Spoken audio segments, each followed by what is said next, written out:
I'm so excited about this phone, you guys. This is the first Android phone that I've been comfortable switching to from my iPhone 14 Pro Max, the Google Pixel 7 Pro in signature hazel color. I'll explain why in a sec, but first let's actually just take a look at this thing. Very minimal packaging from Google. I really like that they're keeping it clean here. On the back we have these pull tabs, very similar to an Apple unboxing. I honestly can't wait to actually just get into this thing. Opening the box here, you can see this signature hazel color. It has the green finish, it has the gold accents around the camera here.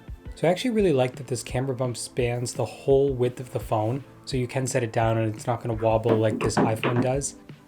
But there's 3 cameras which I'll test and compare to the iPhone in a later video. Setting that aside, I've never unboxed Google, but it looks like we have a USB-C to C here, and for the first time, a USB-C to A dongle. This is actually really important because you do need to buy your own wall cube for this phone, and most people just don't have USB-C laying around, so if you're committing to removing the charger from the box, then this is a really nice addition.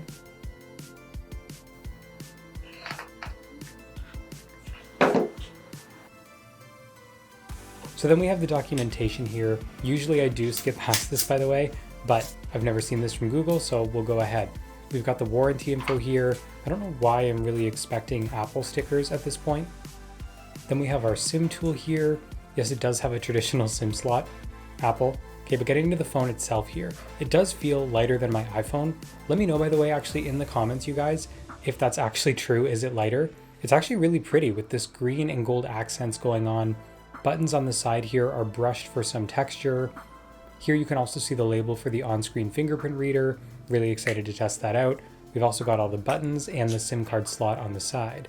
And yes, before we get started, that label is true. It does actually have USB-C. Yes, a modern day phone has USB-C on it, so it can be done, Apple. Look at how clean this is, and for the first and only time, I really like how squared off this phone is instead of it being the curved corners, much like the iPhone was. It's a really nice change actually for once. All around just a very sturdy and refined feeling phone. Okay, let's turn it on. So this is a really fun graphic to start. It's showing you the ability to render these true blacks on the screen here, which actually look awesome. All right, we're gonna connect to our network. And we are setting this phone up from scratch. Okay, in the moment we've all been waiting for here, this in-display fingerprint sensor. Whoa, it actually lights up underneath. That's wild. So I don't know if you guys can tell on screen here, but that's actually really bright if you're not completely covering it. I'm fully aware, by the way, that I'm setting this thing up with an Apple Watch on, so don't add me here. The Pixel Watch is coming, but that's coming tomorrow, so bear with me. Okay, face unlock time. It's just saying look up and down. Oh, that's it. Okay, I was ready for this whole Apple head spin, you know? Everything, got it ready. Okay, there's a lot of really helpful tips here to get started and make the most of your phone, which I actually think is really important because setting up your phone, especially from scratch like I'm doing right here, can be really overwhelming, so it's nice to have these little helpful tips. Okay, now we're set up and just look at this gorgeous display. It feels way more immersive than my iPhone. I feel like that's probably because of this curved display around the edges. They're relatively the same size, but it just feels bigger. Guys, this is already really fluid. I love the look of this new control center. Is it actually called Control Center for Android? Probably not. Let me know in the comments what that's actually called. Guys, look at this thing. I can't believe I'm actually this excited about an Android for the first time in like forever. Okay, let's take a look at widgets here. Definitely running Google's own launcher here, and it's really responsive to open menus. So we've got battery here, we've got calendar, which isn't new, a bunch of new clock app items, conversations, we've got digital well-being, we've got keep note, a couple of new weather widgets here as well. So all of these new widgets are actually going to customize in color based on the theme that you've actually selected, which just makes it feel more uniquely yours. Also, it just overall looks more polished than what I'm used to on an Android. I think I'm most excited here and just actually cluing into this fact that I get to experience Android that doesn't have a bunch of bloatware on it. Previously, I was always buying the Galaxy S22 and the Flip series, and which are probably not actually great if you're not that into Samsung apps. But this, look how great this is. It's just my first truly Android experience, no bloatware, just Google, just Android. And I can skip right to this customization. Okay, so fast forward, I've been using this thing for a full day now. A couple of quick items I'm noticing. So first, the good. It's a clean design and these new widgets really make it feel a lot more polished than I'm used to on an Android. It's way more responsive than any other Android I've tried. I think that has a lot to do with Google's launcher versus Samsung.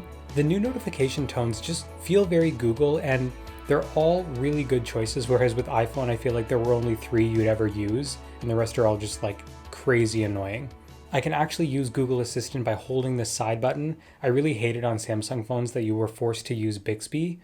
Okay, so the bad here, and let me know, by the way, if I'm just missing something completely here because I don't often use Android. Okay, first with the pin on this phone, it doesn't just like auto unlock like it does on an iPhone. You actually have to hit the enter button after you put your characters in, and I don't think there's a way to actually remove that. Second, when I'm in the app switcher, there's no way to just clear all recent apps at once. There's no button anymore. So you do still have to like swipe on each one, which is one thing that people used to love about Android.